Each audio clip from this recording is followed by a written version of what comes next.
right, we're back. Graveyard Shift Movie Podcast, episode number 111. And it just so happens that kind of makes sense because there's only one of us here today. So it managed to fit pretty good with the episode number. This week was supposed to be the start of the Child's Play watch through, whatever the fuck we were calling it. But obviously it isn't, so that'll be next week, hopefully. And we'll be back on track. But this week I watched a movie called Creep from 2014. Once again, another found footage movie, which I was trying to find a movie that was short but wasn't a found footage movie.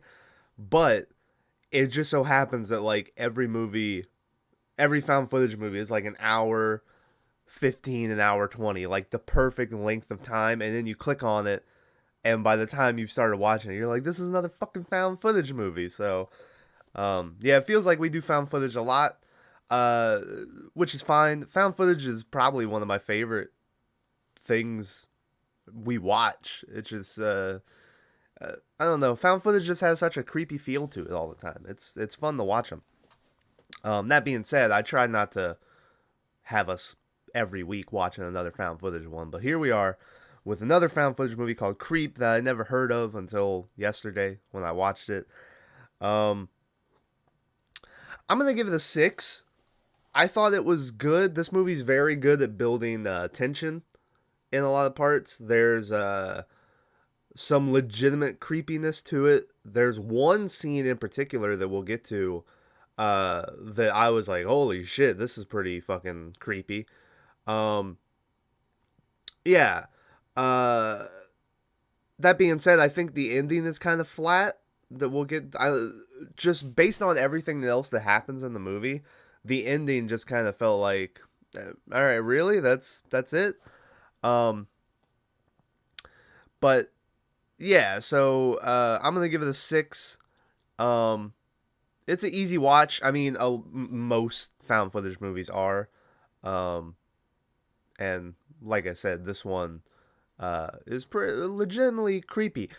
However, I was disappointed that at no point during the movie do they play Creep by Radiohead or Creep by Stone Temple Pilots or Creep by, I'm sure there's fucking 1,000 other people who have a song called Creep. But they don't play any of it. I was pretty disappointed. In fact, I don't think they play any music in the movie until the very end of the movie. And it's just like some generic fucking rock band that's playing over the credits. But anyway, hey, spoiler warning for Creep. If you've never seen it, I'm gonna ruin everything about it, so you've been warned. So the movie starts off with the main character Aaron, who is on his way to meet up with some dude that he found. I thought he said he found him on Craigslist, but then later we'll see like that it may have just been like a phone or an ad he had in a newspaper and a phone call. But either way, this guy wants him to come up to his house basically on this mountain. He's got this like mountain house cabin type shit. It's totally not a cabin at all because this guy's like loaded. He's rich supposedly, and so it's like a really nice house on the side of this mountain. But he wants him to come up there and film him for the entire day, and he'll pay Aaron $1,000. So Aaron is like, "Well, fuck yeah, I'll do it." So yeah, that explains why. Because one of my big things with found footage movies is I always want there to be a reason why these people keep filming and they don't stop. So I will say that explains why dude keeps filming for the day. But then when shit starts kicking off later, I don't understand why he keeps using the camera to document stuff. There was never like I don't know, maybe just because I think the dudes might be like a video nerd, like he just likes videoing stuff. But yeah, so kind of iffy on why this guy keeps filming while all this shit's happening, but, it is what it is. On his way up there, he's like, maybe it's, some hot MILF who just wants some young man to show up and, treat her right and shit. And, he's looking, he's very optimistic, that's the word, about what awaits him at this cabin. He gets to the house, and like I said, it's on the mountain, so there's I think 3 rows of stairs or something. It's a lot of fucking stairs. So he gets to the top, and he is winded, and I felt that shit in my bones. Part of my job consists of, I have to knock on people's door and tell them that I'm fucking around with stuff on their house. And man, if you get to those big houses and they got the long staircase, it's just oh, God, no. And by the time you get there, you got to catch your breath before they get to the fucking door. So he's super winded. He knocks on the door. He rings the doorbell and shit. No one comes to the door. So eventually he calls the guy, but no one answers either. And so he's like, what the fuck is going on, As he's there, he turns around and he zooms in on this axe that's in a tree stump on the ground. And I was like, oh, that thing definitely won't come back in any way, So dude is like, all right, well, I'm going to go wait in my car, So he goes down, he gets in his car. He's panning around. He's like, I don't think this guy's going to fucking show up. And then we get our first of many jump scares by, what is this guy's name? I have it written down later. It's Joseph. That's it. Yeah. We get our first of many jump scares that Joseph, the guy who hired Aaron, will deliver to Aaron throughout the movie. Where as he's panning around, the dude just jumps on the window and he's like, and Aaron's like, holy shit, and he's like, I'm just fucking playing, So yeah, this is Joseph. He gets Aaron out of the car. He's like, man, today's gonna be a great day. It's gonna be the best day. And then he gives him a big hug, and he's like, trust me, where we're gonna go, it's gonna be a lot weirder than this. So this is just fine. He also adds some stuff in here that's kind of creepy, where he's like, you have a really nice face, So instantly the dude's a little, he's weird, but, he's a little extra just flamboyant with his, the way he acts, which you meet people like that from time to time, so... it might be a little weird, but nothing off-throwing yet, So he takes him to his house. They go in the house, and as they're there, they're talking, and both of them are just fucking winded. Just just breath in the camera, just trying their hardest to catch their breath, but they can't. They also have a thing about, the dude showing Aaron these bear paintings that are on the wall, and he's like, oh yeah, I painted them with my dad when I was little, and then they never come back. And now as I'm saying this, I'm thinking that some stuff maybe wasn't true about what he said, but yeah, so we find out that Joseph was a cancer survivor. I don't remember how long ago he said he survived cancer, but it was, he was fine. But then, a couple months ago, he started feeling bad again, and he would pass out and stuff. And so he went to the doctor, and he found out he has a brain tumor the size of a baseball. Anytime there's a brain tumor in the movie, it's always the size of a baseball. It's never a golf ball, tennis ball. It's always a baseball. The doctors say it's inoperable, and Joseph only has 2 months to live. So the reason why he hired Aaron is because his wife is pregnant with their first child, and basically he wants Aaron to follow him around for the day for him to make this tape for his unborn child, or unborn son, because I think he says they know the gender by now, for the son to watch because his dad's gonna die of this tumor. It's real Awkward, by the way, having to take a water break when you're the only guy here, because usually there's someone else to like say something in between, but not here. Um, yeah, uh, so Aaron's like, all right, let's fucking do it, and Joseph's like, fuck yeah, and they do a sweet high five, and then Joseph's like, all right, I'm gonna go get in the tub, and Aaron was like, wait, the tub? And he was like, yeah, come on up.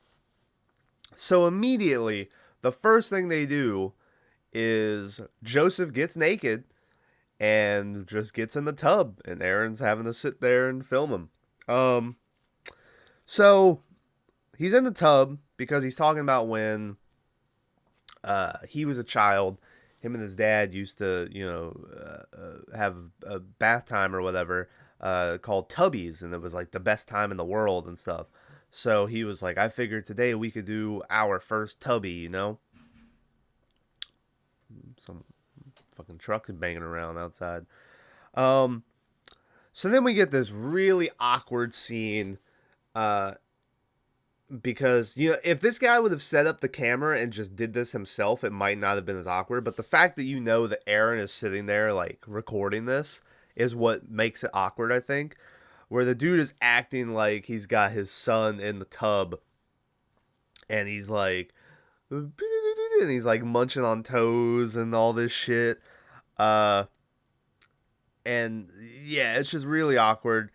And then he like, at the end of it, he like lays back and he's got some candles and the lights are dimmed, and he's like got the fake imaginary kid on the chest, and he's like caressing him. And I mean, this is a horror movie where this guy, the movie's called Creep, and so you're imagining like, all right, well, something's gonna happen. So I don't know if I'm alone here, but I was wondering if this was gonna go like a molestation route, where he's talking about him and his dad had the best time, and then you see like, I don't know, he grabs like a baby butt cheek or something, like I don't know. I was waiting for like something really fucked up to happen. But I guess no, I guess it's just, he's just like caressing the fake kid, and then he's like, this is depressing. And I was like, yeah, dude, it really is. So he tells Aaron, he's like, I don't know why I should even go on. I only have 2 months left, and the doctors say like most of it's going to be spent in pain and, just miserable and shit. So he's like, I don't know why I shouldn't just end it right now. And then he like slowly goes under the water in the tub.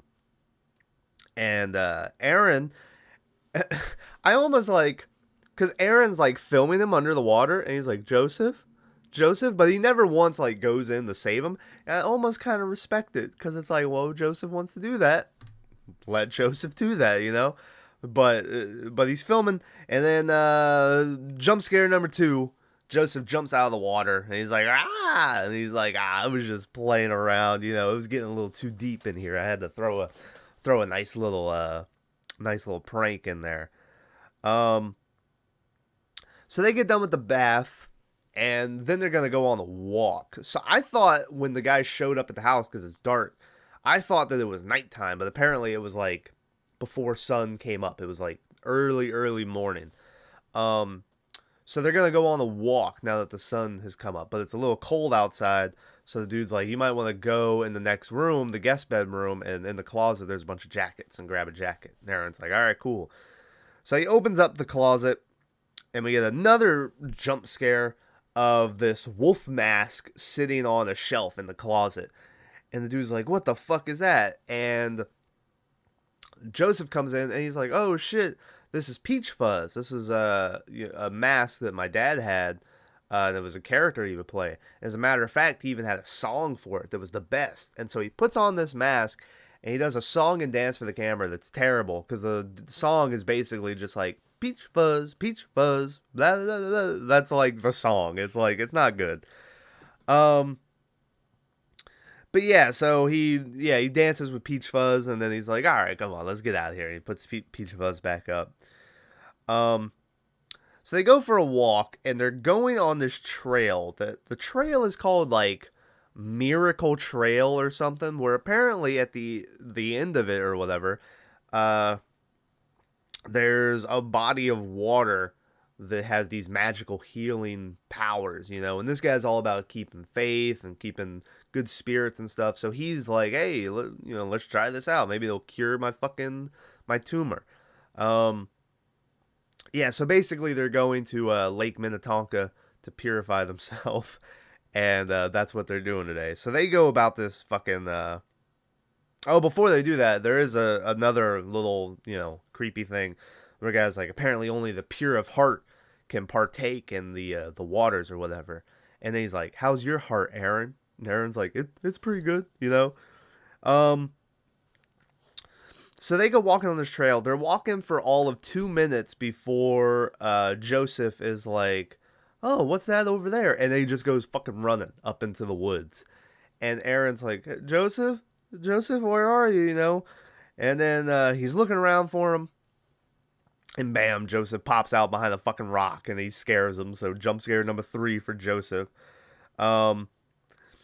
Joseph's like, oh yeah, that's a near death experience, Aaron. That's what it feels like when you think you're gonna die, and then he's like, you know what? It was kind of funny for a split second there. It looked like you wanted to kill me. And Aaron's like, no. And he's like, I wouldn't blame you if you did. We're wolves, Aaron. You gotta accept the wolf sometime. And then he's like, all right, let's go back walking. Like, he just immediately forgets about what he just said. They're walking some more. Once again, some more creepy shit. Creepy asking stuff is like, Joseph's like, hey, is there anyone that you need to make peace with before you go and all this shit? And Aaron's like, oh, well, I had an ex-girlfriend, and eventually they get to a point where Aaron is like fucking exhausted and he's like, do you even know the way back? And Joseph's like, no, not really. And Aaron's like, what? And he's like, yeah, I haven't been paying attention, but we'll find it. We'll get back. And then he's like, oh, hold up, I see a lookout over there. So he goes to the lookout.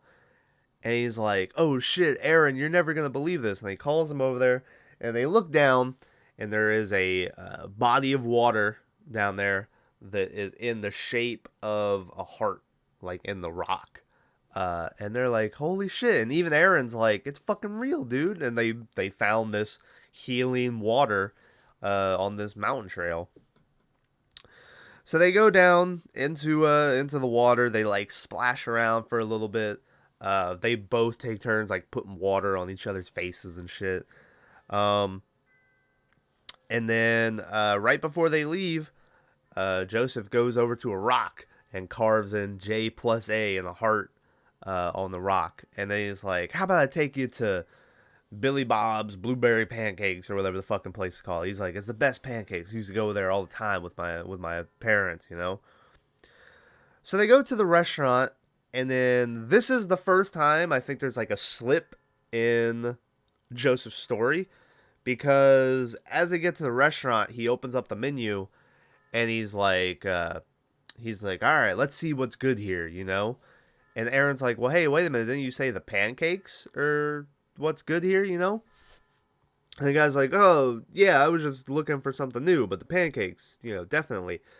And I think Aaron might give it a little bit where he's like, well, the guy's got a fucking brain tumor, so that might mess with his memory or what he says in different moments or whatever. So Aaron kind of forgets about it. They both order pancakes, and they're sitting here talking, and Joseph asks Aaron if there's anything in life that like he regrets or he's ashamed of or something like that. And Aaron's like, yeah, I think so. And Joseph's like, well, let me take the camera. Why don't you talk to the camera for a while, And so Aaron's like, all right. So Aaron proceeds to tell this story about when he was a child, he had a really bad trouble with like pissing himself. And so his mom got tired of him like ruining his underwear or whatever. So she got this device that would like run up his arm and go down his shirt and into his shorts and stuff, and it would detect when water or whatever, or like a liquid touched his underpants and it would beep, you know? So he has this machine, and then he talks about him playing with his friends on the monkey bars, and he had to piss really bad, but he was having too much fun. He didn't want to leave. So he just started pissing, and then the machine started beeping, and so he like fell onto the ground, and I think like the kids might have been laughing, and he talks about like he's just laying in the sand pissing himself while this thing's beeping, and he talks about that's the first time he's felt shame, and the dude's like, ah, good story. Really fucking weird like story they throw in here. I saw that like I want to say 90 some crazy amount. It's like it's almost Blair Witch levels. Like 95% of this movie is improvised. They had like the basic outline of what the movie was, and then all of this talking shit is like just improvisation. So that might have just that's dude just on the spot making up some story about like pissing himself. But yeah, it's something. So then Joseph is like, all right, well, it's my turn, you know? So Aaron takes the camera back, he puts it on Joseph, and he's filming him, and Joseph just takes out his phone, and he's scrolling through it, and then eventually he stops, and he turns the phone around to Aaron, and we see that it's Aaron when he first got to the house, and he's knocking on the door, trying to get someone to answer, and Joseph was taking pictures of him from afar. Joseph is like, you know, I guess I was nervous and I was afraid, so I wanted to know you before you got to know me or some shit like that. And he's like, if I knew you now, I wouldn't have done that. So he's like, you know, I feel really bad about it. I'm sorry that I took these pictures. And so Aaron's like, all right, well, you know, it's weird, but, you know, whatever, I can get over it. And Joseph's like, really? And he's like, yeah, man. So they have another, like, fucking hug. They go back to dude's house, and now it is, like, it's dark, it's nighttime. And so Aaron's like, all right, I think I'm gonna head back home now, you know? But Joseph is like, well, really? I was gonna make us a drink, you know? And the way it's filmed is because they were heading up the stairs towards the house, and so there's like the warning lights or whatever you call them on the outside of your house. You know, the motion detector that if something walks by, it'll kick on. So that's on, and dude is standing with his back to it, so he's framed in the light, so he's just like a giant shadow. It looks really cool, and Aaron's like filming him from the bottom. So he's like, oh, I was going to make us another drink. But Aaron's like, oh, no, you know, I think I'm just going to head home. But Joseph is like, you know, come on, man. It was just one drink. It's been a really good day. You know, I made a new friend, all this shit.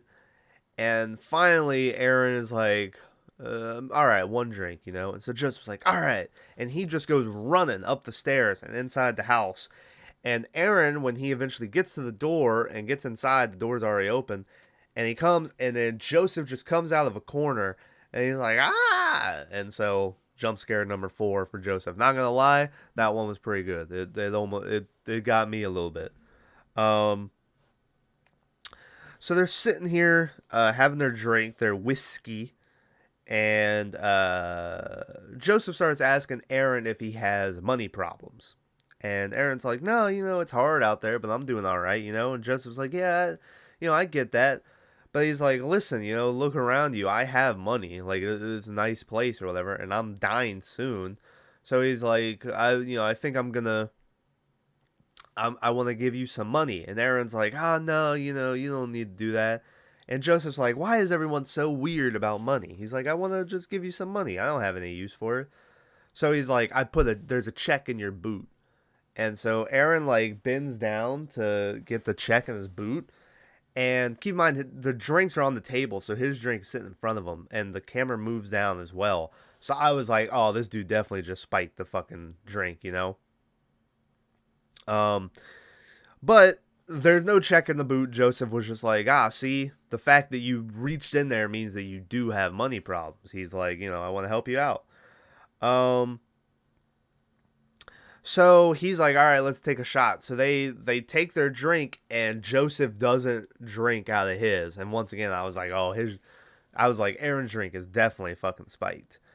Um, so Aaron gets up after the drink, and he's like, all right, dude, I gotta leave now. I gotta leave, you know? So he's about to leave, and right before, Joseph's like, I lied to you. And the dude's like, well, about what? And Joseph's like, about peach fuzz, you know? So he wants to tell Aaron the truth, but he's like, turn the camera off. I don't want this on the camera, you know? So Aaron doesn't turn the camera off. He just puts it in the bag. And so the rest of this scene is like just a black screen. And then there's subtitles about what's being said. So Joseph proceeds to tell Aaron a story about how, like a couple years ago, the internet at their house was getting really slow. And so he asked the dude at work about it, and the guy said, well, maybe your internet history is full. So when Joseph went to check the history, he found just a whole bunch of animal porn on there. And the only two people that live in his house are him and his wife, and he's like, I'm not the one looking up the animal porn. So he confronted his wife about it, but she like denied it and shit. And so for like a good couple of months, they were kind of separate and distant because this whole animal porn thing was floating. You know, I guess that'll mess things up when you find just pigs railing blonde chicks or whatever the fucking thing is called. So eventually he's like, well, hey, why don't we go up to the mountain house, the one that they're in right now? And so he says they got here for the weekend. And when they got here, he says he got a phone call saying he needed to come to work. But he didn't really need to. He just wanted an excuse to get out of the house. And so I thought this was going to go like where he was going to like spy from the outside and watch her looking up the animal porn. But no, he goes to a 99-cent store down the street and finds Peach Fuzz, the wolf mask, and buys it. And he goes back home at night when the wife is sleeping. And he sneaks in through the back window and ties her up while she's asleep. And then proceeds to fuck her, you know? Now, it sounds like the wife was super into it, you know, afterwards. But Joseph is like, don't you see? I raped my own wife, you know? So that's the story that he told. That's the real story of Peach Fuzz. So Aaron is like, all right, well, that's pretty crazy. I'm going to head out again, you know? But this time, he can't find his fucking car keys. So he's like, listen, I want my fucking car keys. Where are my keys, you know? But Joseph's like, listen, it's dark out. It's dark in this house. You know, we can't find these. You're over the limit. So if you get pulled over, you'll get a DUI. He's like, why don't you just stay here for the night? And then in the morning, we can find your keys. And, you know, it'll be perfectly fine. Also, the whole it's dark in the house thing, like, this house is perfectly lit, like, if you watch this movie. I don't know what he's talking about. So Aaron is like, oh, also in the scene, you see Aaron is much bigger than Joseph. So it adds, like, you know, you feel like, oh, Aaron might be able to overpower him if, you know, if need be. So Aaron's like, all right, yeah, I'll stay, you know? And so all of a sudden he's in like a jovial mood. He's in a much better mood. And so he goes to make them both drinks again. And as Joseph turns around, we see that Aaron fucking spikes the drink. What a turnaround, you know? So Aaron spikes Joseph's drink and he brings it back over to him and they both take their sip. And Joseph is trying to wrap up the tape for his kid. By being like, all right, so buddy, that's my day, you know? But all of a sudden he's like, did that taste weird to you, you know? And he's getting sluggish and stuff. And then, you know, he fucking passes out. And Aaron keeps filming him while he is sleeping. And for a minute, I was like, is this movie going to throw a twist where you've been so focused on this guy that, like, Aaron is actually the creep and he's the one that's going to do the murdering, you know? So he's filming them. And then eventually he like goes over and he's like trying to get into dude's pockets to look for his keys because he's like, this guy obviously has my fucking keys, you know? So the first pocket, his keys aren't in there, but the Joseph's cell phone is. So he takes out the cell phone, and then as he's going into the next pocket, the cell phone rings, and so he's like, oh, fuck. So he goes running into the bathroom, and he answers the phone and proceeds to talk in the loudest, hello, hello, just the loudest whisper yell I've ever heard in my life. And on the other end of the phone is Angela, Joseph's wife. And so Aaron is like, listen, I'm here with your husband. I'm the guy that he hired, to film him for the day, because of the cancer. And the woman's like, what? And she's like, listen, call the police and you just need to leave the house, and he's like, he's like, am I in danger right now? And she goes, listen, my brother has some problems. And he's like, your brother? And he's like, listen, this guy told me, he's married and he's got a tumor in his head and all this shit. And finally, the sister's like, you need to leave now. Like, it's a very, it adds that sense of dread to the way she delivers that line. Is like, you need to get the fuck out of there. Like, it's real right now. So he goes back out into the living room, but the sleeping guy is gone. So he's like, oh, fuck, So Aaron is like, I don't know, he decides to look around for Joseph instead of just, like, trying to go for the front door and leaving, because he doesn't have his car keys, but, like, you can still get away from this, you know what I mean? So Aaron goes out onto the porch, and it's super tense, and it's, like, dark everywhere, and he's, like, looking around, and then from behind him, he hears death, and so he turns around, and Joseph's standing there. That's jump scare number 5 for Joseph. And Joseph's standing there, and he starts telling, Aaron how he doesn't want to die, and he's afraid to die, and all this shit, and he starts crying, and he, like, starts hugging Aaron, and Aaron's like, listen, I know you have problems, I know that, that you've been lying to me, and he's like, I'm not mad, I just need my car keys, I want to leave, but Joseph doesn't want him to leave, so he just, like, hauls ass out of the room and down the stairs.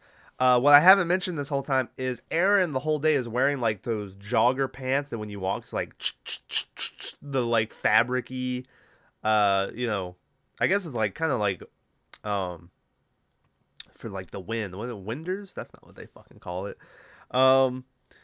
But, yeah, so he goes hauling down the stairs. And so Aaron goes walking very slowly down the stairs. And as he turns the corner to where the front door is, this is the part of the movie I told you was like a holy shit. Where he turns the corner and down the end of the hall where the front door is, Joseph is just putting his body in front of the door and he's wearing the peach fuzz mask. And it is a very creepy looking scene. And something about the eyes of the mask of the wolf, like, it looks so evil. I don't know if they changed masks or if it's just the difference in what was happening in the scenes with the mask the first time and compared to now. But the mask is way creepier looking than it was a little bit ago. And so he's blocking the door and he's all silent. And the dude's like, I want to leave. And he just, like, shakes his head. No, And then he, like, starts wiggling his ass against the door, and so it's, like, making, like, the while ass cheek jiggle is going on. And so he refuses to move, so finally Aaron fucking charges at him, and then the camera cuts. It, like, gets all staticky and cuts. And when it comes back up, we see Joseph in the woods carrying 2 black trash bags up there, and starting to dig a hole, and you're like, oh, fuck. But then him digging the hole, it suddenly, like, freezes as he's going down, and then it pushes out, and we see that Aaron is home safe and sound, and he was filming the TV, because apparently when he got home, well, apparently first in the scuffle, the guy just sort of ran off, and so he got out, and he just had to get his car towed, and that's how he got home. But when he got home, he got sent a DVD from Joseph, and that was what was on the DVD. So he's like, I'm not sure if this is supposed to be me in the body bag or what this is, but, whatever. He's like, I just want to fucking forget about all this. So anyway, yeah, he's like, fuck this tape. He just throws it away in the trash. Um, that night, he wakes up, and he's like, I keep having these weird nightmares about me and him back at the heart pond or whatever they call it. But this time it's like a hot tub, and we're sitting in the hot tub, and we both have peach fuzz masks on, but mine's like a baby peach fuzz mask, and then he's like hugging me, and we're having a tubby and all this shit, and it's just, yeah, it's these really weird nightmares. The next day, he gets a package sent to him from Joseph, and inside the package is a knife and a new DVD tape. So he puts in the DVD tape, and he watches the tape, and it's Aaron talking about, hey, sorry about that last videotape. I was angry. I wasn't in my right state of mind. He's like, I mean, you did drug me after all, which, fair play. Kudos to you. And so he's like, I feel really bad. So if you've got the first two items out of the box, there's another item. So why don't you pause now and dig a little deeper? So Aaron does, and he finds like a little toy stuffed wolf. So he plays the tape again. And the tape is the dude talking about, oh yeah, this is to make up for this. And he proceeds to talk about like we're wolves, and he wants Aaron to accept like his killer nature and shit. So basically he wants Aaron to take the knife and cut open the stuffed wolf, because there's something else inside. So Aaron does, and inside he finds a love locket where it's the heart, and he opens it up. It's a picture of Joseph and Aaron, and it has J plus A carved into the front. And so Aaron is like, all right, time to fucking call the police. So the next scene is him putting on new locks on his door, and he's calling the police. But he doesn't have any information that can help them find this guy, because all he knows is his name was Joseph, and that was his house. But when he got back home, he looked it up, and it turns out that's just like a rental. That's not really that guy's house. So this dude's been lying about a whole bunch of shit. So they can't fucking help him. That night, he's talking to his camera again about his nightmares, but he keeps hearing sounds, and he's like, what the fuck is that? And then finally, there's like a loud pop sound or whatever. Like, it sounds like it's right behind him. And so he's like, all right. And he fucking turns all the lights on, and he grabs the knife. And he's like, where the fuck are you? And so he's standing in the living room, like, talking. And he's like, where are you, Joseph? Stop fucking around. And then finally, when he moves, his door is right there. And we can see Joseph looking in at the door, just standing still. And so he stands there for a while as Aaron's, like, walking around. But by the time Aaron, like, comes back to where the camera is, he ducks down so he won't see him. But Aaron sees like a little part of him, I think, because he's like, what the fuck was that? So he goes walking over there. This is when I notice he's putting these locks on the door. The door is one of them doors that has like all the glass planes or whatever the fuck you call them throughout the door. So like they could just be punched out and unlocked. And then he gets over there and he just opens up the door. He doesn't unlock any locks. So that door was just unlocked. Like, I don't know if that's him leaving unlocked, or if that was supposed to be Joseph pick-locked it or whatever the fuck.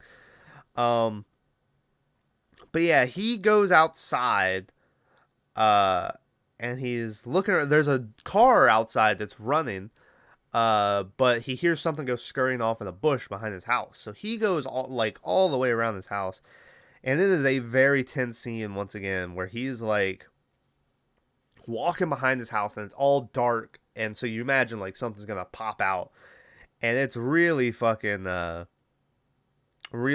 tense.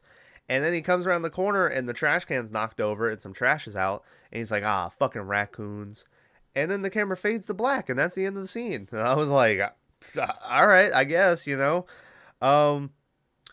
So when the camera comes back on, Aaron is in bed and he's sleeping, and then the camera is picked up, and And then, it like looks down his body, and then the camera's put down again, and Joseph like reaches in the frame and like cuts a lock of dude's hair or whatever. I got flashbacks to VHS with the filming the dude and then sticking the knife in his throat during the scene, but it wasn't as cool as that. He just like cuts his hair. The next morning when Aaron wakes up, he looks at the window next to his door and he sees a new DVD tape has been put there, and so he goes and watches it. It's Joseph sitting there, and he's like, I gotta tell you, I'm pretty upset because I found this DVD and the locket that I made for you in the trash of your house. But I get it because our whole relationship has been built on a lie. And, he's like, I don't know what's wrong with me. I've been to doctors and shit. I've always just like pretending. I thought I was going to be an actor for a while, but it wasn't real enough. So I was bored of it. And so he's like, the truth is I'm just a lonely man and I need a friend, and you're my only hope of that. And I hope, that you're as good of a man as I think you are. And he wants him to show up by like this lake lookout view to come and meet with him where they can talk. And he's like, it's in the open. You're not in danger. I just want to talk to you.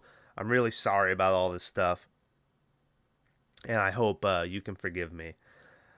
And so the video ends and Aaron's like, oh, what am I supposed to do? And I was like, what the fuck do you mean? What are you supposed to do? Fuck this dude. Well, what are you talking about? This is like, if you know the fucking Henry Rollins song, The Liar or whatever, where he's just like, I won't hurt you again. Ha ha ha, sucker. Like, I was like, you're a fucking moron, Aaron. What do you mean? He's like, look at how sad he looks. And I was like, this is what he does. He fucking pretends. He just said it.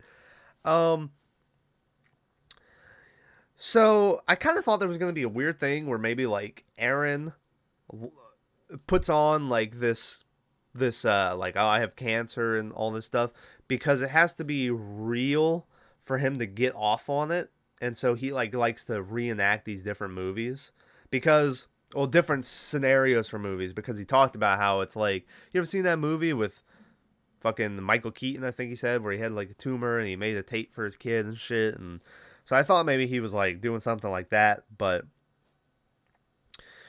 anyway, Aaron decides to go meet with him. So he's in his car. He's at like the lookout where they're supposed to meet, and he's like, "All right, Aaron or Joseph, I got my phone set on speed dial to 911, and I got the camera running."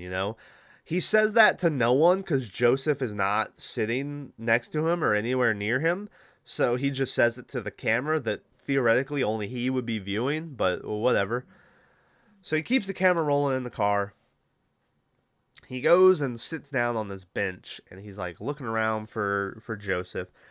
And then we hear a chainsaw kick on, and you're like, oh fuck, Joseph's gonna come out with a chainsaw. But I guess it's just somebody in the distance like using a chainsaw. And so this is what I mean. The whole time, dude's been on high alert about all this shit, and he's looking around and everything. And then he just starts to look forward, and from behind him, we see Joseph walking up on him in a trench coat. And out of the trench coat, he pulls out the Peach Fuzz mask, and he puts it on. And then he pulls out an axe, and he is behind Aaron for probably 2 minutes, just like sneaking up on him or, doing whatever. And never once as Aaron is just straight looking forward. And then eventually Joseph picks up the axe, and you're like, oh, is he gonna fucking kill him? And yeah, he does. He comes down and an axe in the back of Aaron's head, and Aaron is dead. We cut out and we see Joseph now has the video camera and he's filming, and he's like, I wondered why you wouldn't turn around. It seems so fucking dumb. And I was like, that's what I'm fucking saying. But he's like, I figured it out. It's because you're the greatest person ever, and I'll always love you, and I'll always remember you, and all this shit. Even after everything I did, you still thought there was some good in me, And he's like, I'll always love you for that. And so the next time the camera comes up, we see before the camera cut away from the car or whatever too, we get a sixth and seventh jump scare because Joseph jumps at the camera at the car, and then Joseph filming this turns the camera to himself and it's like and screams again. So 7 jump scares for Joseph. And then finally the movie ends with him walking through his house and he's on a phone call and he tells the guy his name's like Bill or something. And it's the same ad that Joseph had or Aaron had where he wants him to come film him for the day. And he goes to a closet and he opens it up and we see all these different videotapes of all these other past victims who he has killed. And that is the end of Creep.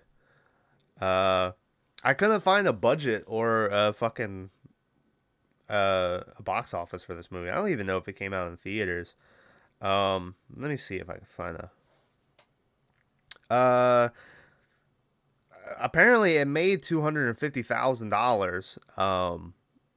It had a very small theatrical run. Also, I think this is another Blumhouse. It's like a Blumhouse Light or something. So there's another one of them for the board. But yeah. So anyway, let's do best of worst of, Thomas. That's me.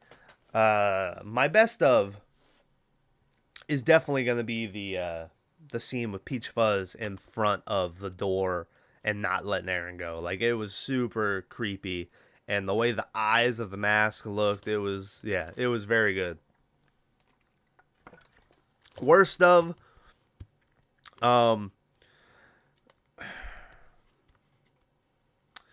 see, part of me wants to say the ending with because it just seems so ridiculous that the guy wouldn't turn around and look after everything he's been doing. But besides the ending, I would probably say the piss story at the fucking the diner.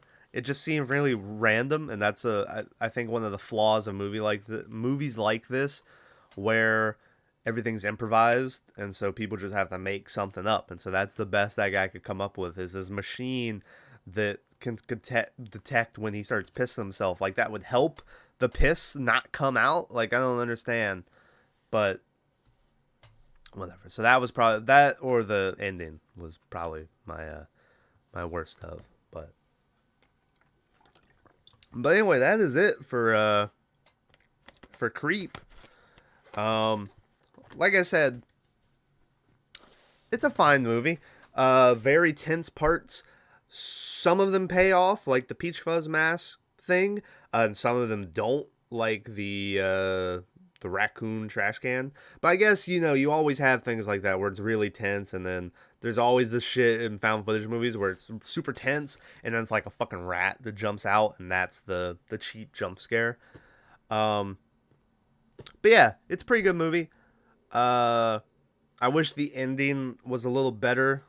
Like I said, it's just ridiculous. This guy would never turn around, but it is what it is. Yeah.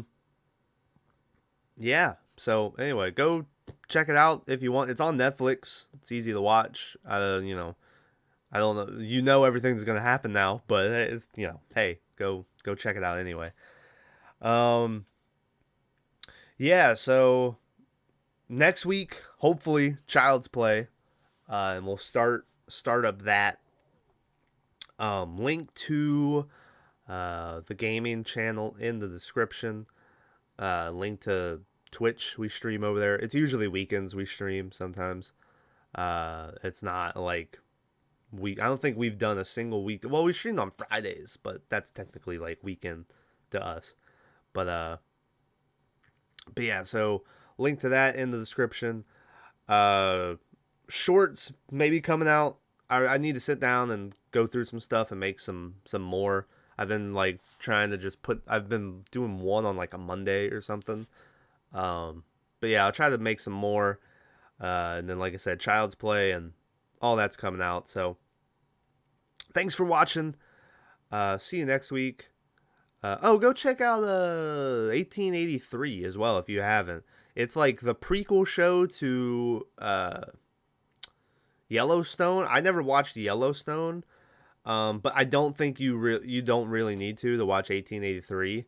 It's just like a 10-hour Western type thing. I will say, the first half is better than the second half, because the second half it turns into like all these separate love stories, and like everyone's crying every episode, and but yeah, it's solid. Sam Elliott's great in it. Billy Bob Thornton has a very small but great role. Tim McGraw is really good, which is surprising. Faith Hill's in it too. I think they're married in real life. They're married in the show as well. But yeah, go check out 1883, because it was all right. So anyway, next week, Child's Play. Thanks for watching. See you guys then. All right.